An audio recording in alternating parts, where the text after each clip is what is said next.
There is something profoundly comforting, almost primal about the act of baking. It is a quiet rebellion against the frantic pace of modern life, a way of carving out a small pocket of time just for yourself. And when that baking involves chocolate, not just once but 3 times over, it transforms from a simple task into an act of pure, unadulterated joy. Today, we are not just making muffins. We are creating small, domed monuments to indulgence. These are Belgian Triple Chocolate Muffins, and they are everything a muffin should be. Impossibly rich, tender of crumb, crowned with a glorious, slightly crisp top. That top gives way to a molten, chocolate-studded interior. They are the perfect antidote to a grey afternoon, the ideal companion to a cup of strong coffee and an entirely justifiable breakfast. The beauty of this recipe lies in its straightforwardness, its refusal to demand anything too strenuous from you. There is no complicated creaming of butter and sugar, no need for specialist equipment. This is honest, heartfelt baking that delivers a truly spectacular payoff. In under an hour, from the moment you decide to grace your kitchen with the scent of cocoa, to the second you pull a tray of perfectly risen muffins from the oven, your world will be a better, more chocolate-filled place. This recipe will yield 12 generously sized muffins, enough to share if you are feeling benevolent, but I certainly will not judge if you decide to keep them all for yourself. After all, self-care sometimes comes in the form of a warm, chocolatey muffin. The promise here is one of deep, dark, chocolatey satisfaction. The smell that will fill your home as these bake is worth the effort alone. A heady, intoxicating perfume of rich cocoa and melting Belgian chocolate. That scent will have everyone gravitating towards the kitchen. The process is a meditation of sorts. The sifting of dry ingredients, the gentle whisking of the wet, the final crucial fold that brings everything together into a gorgeously thick, lumpy batter. Each step is simple, yet contributes to the final glorious whole. Do not be intimidated. Approach this with confidence and a quiet sense of purpose. You are about to create something wonderful, something that will bring a moment of blissful escape. So, tie on your apron, turn on the oven, and let it begin to warm the room. A gentle hum of anticipation.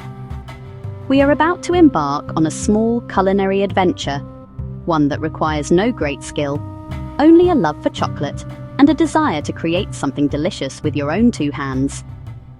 These muffins are not just a treat, they are a statement. Before any kitchen alchemy can begin, we must first gather our components, our sacred pantry staples that will be transformed into something truly magical. Think of this as your cast of characters, each playing a vital role.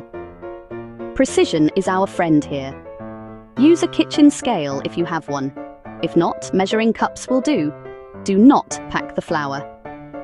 For 12 magnificent muffins, you will need 280-gram plain flour. This forms the structure of our bake, the canvas for our chocolate masterpiece. Next, 50 g unsweetened cocoa powder, 200-gram granulated sugar, 2 TSP baking powder, 1/2 TSP baking soda, a crucial 1/2 TSP fine salt. This collection of dry ingredients is the foundation. Now for the liquid elements. 2 large eggs, preferably at room temperature. 240 ml whole milk, full fat. 120 ml neutral vegetable oil. 1 TSP pure vanilla extract. And 1 TBSP strong brewed coffee, optional but a secret weapon. And finally, the trinity of chocolate itself. 150-gram Belgian dark chocolate, chopped into irregular chunks. 100-gram Belgian milk chocolate, chopped. 50-gram white chocolate chips, or chopped white chocolate. Tools: a 12-cup muffin tin with paper liners, a large mixing bowl for the dry, a medium bowl for the wet, a whisk, a spatula, and a wire rack for cooling. With your ingredients assembled and your tools at the ready, you are prepared to begin. The first act of our baking drama begins with the dry ingredients. This step, while simple, is crucial for achieving that light, even textured crumb we covet. Take your largest mixing bowl. Give yourself room to work. Sift your 280 g of plain flour into the bowl. Sift 50 g of cocoa powder. Sifting may seem fussy, but do not skip it. It aerates the flour and breaks up stubborn lumps of cocoa. The fine, dusty cloud that rises will smell faintly of earth and promise. Once sifted, add 200 g of granulated sugar. Add 2 TSP baking powder, 1 2 TSP baking soda, and 1 2 TSP salt. Take a whisk and gently stir everything together for about 30 seconds. The mixture should look like pale, dusky sand. Now turn your attention to the wet ingredients. Crack the 2 large eggs into a medium bowl and give them a light whisk. Pour in 240 ml whole milk, 120 ml vegetable oil, add 1 TSP vanilla and optionally 1 TBSP strong coffee. Whisk the liquids until smooth and emulsified. The mixture will look glossy and pale, like milky coffee, thin and fluid. You have 2 bowls before you, dry potential and liquid promise.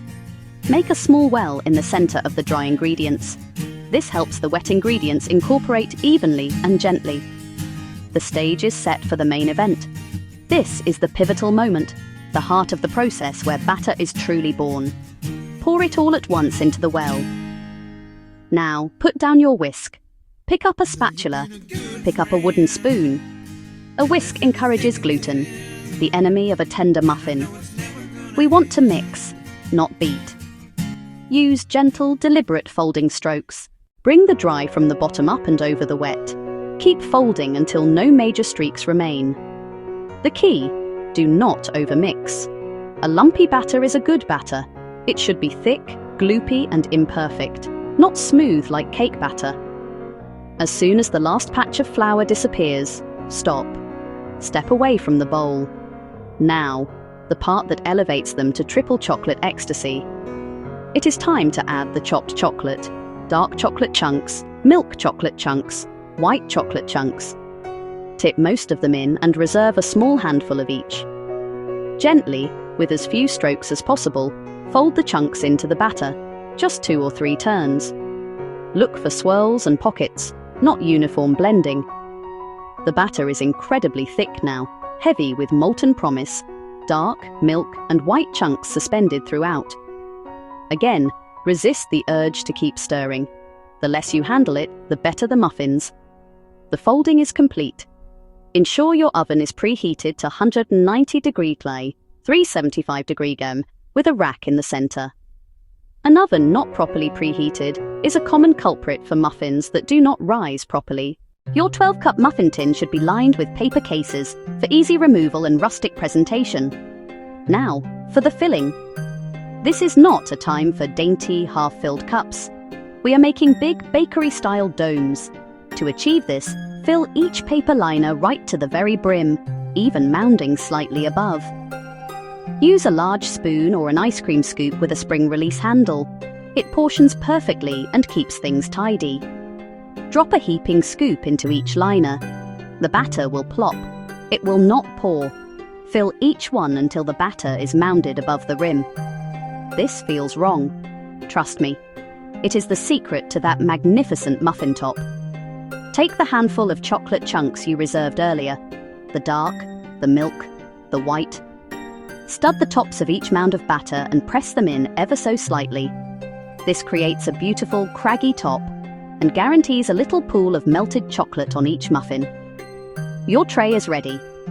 12 perfect dark mounds, glistening with promise and studded with jewels of chocolate, little dormant volcanoes. Take a moment to admire your handiwork, then slide the tray into the waiting heat. The moment of surrender. Carefully open the oven door and slide the muffin tray onto the center rack. The blast of warm air is the oven's embrace. Close the door swiftly and set your timer for 20 minutes. The next 20-25 minutes are where the real transformation happens. For the first 15 minutes, resist every temptation to open the oven door. Peaking drops the temperature and can cause sinking in the middle. Let them have private time with the heat to build those proud high domes. A subtle whisper of warming cocoa slowly builds into a crescendo of deep, dark baking chocolate. After about 18 minutes, Allow yourself a first look. They should be risen beautifully, cracked and craggy, magnificently rugged and homemade, set and firm to the touch. At 20 minutes, test doneness. Insert a skewer or toothpick into the center of a middle muffin. If it comes out with wet batter, give them 2 to 3 minutes more. Perfect is a few moist, sticky crumbs. Completely clean means slightly overbaked. Once passed, remove carefully and rest in the hot tin for 5 minutes. After their brief rest in the tin, lift them out one by one, gently. Place each on a wire cooling rack. Let air circulate. This prevents soggy bottoms. The temptation to tear in will be strong, but cool for at least 20 minutes so the crumb can set and the chocolate firms slightly. These are magnificent on their own, especially slightly warm. The contrast: a crisp, craggy top and a soft, chocolate-studded interior. A rush of deep cocoa flavor, punctuated by pockets of melted dark, milk and white chocolate. Perfect with coffee or a cold glass of milk. Split warm and slather with cold salted butter, or top with vanilla bean ice cream, tangy cream cheese, or rich clotted cream. Store airtight at room temp up to 2 days. Re-warm at 160 degrees, 325 degrees or fig for about 8 minutes. You have baked perfection. Now, savor every single chocolatey bite. Enjoy.